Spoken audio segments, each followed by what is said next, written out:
गडावर पोहोचल्यावर समोरच मारुती मंदिर, तसेच एक छोटंसं तळं आणि शिव मंदिर शेजारीच असलेले पडलेल्या वाड्यांचे अवशेष, तसेच गडावर असलेल्या माच्या. चला पहिल्यापासून बघूया. मारुती मंदिराच्या उजव्या बाजूला गेल्यास एक छोटंसं तळं आहे. तळ्यापासून समोर गेल्यास आपल्याला शिव मंदिर बघायला भेटतं. आतमध्ये शिवलिंग आहे. मंदिराचे बांधकाम सध्याच्या परिस्थितीत सुद्धा चांगले बघायला भेटते. तसेच मोठ्या वाड्याचे अवशेष चांगल्या परिस्थितीत नसून किल्ल्यावर भरपूर झाडी झोलारा असल्यामुळे मोजकच वास्तू आपल्याला बघायला भेटतात. शिव मंदिरापासून पुढे गेल्यावरती आपल्याला गडावरती माच्या बघायला भेटतात आणि या माचांवरती बांधकाम नसल्यामुळे आपल्याला सावधगिरी बाळगावी लागते.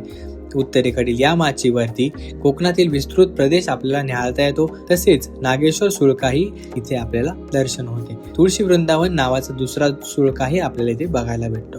गडाच्या प्रवेशद्वाराजवळच असलेल्या मारुती मंदिरापासून डाव्या बाजूला गेल्यास दक्षिण बाजूस बाबूकडा आणि खोल दऱ्या पाहायला भेटतात. समोर असलेल्या जुन्या वासोट्याचे दृश्यही खूप सुंदर दिसते. त्याच दिशेला पाण्याच्या टाक्या आहेत. पूर्व दिशेला पाहिल्यास शिवसागर जलाशयाचा आणि अथांग पसरलेल्या जंगलाचा देखावा आपल्याला बघायला भेटतो.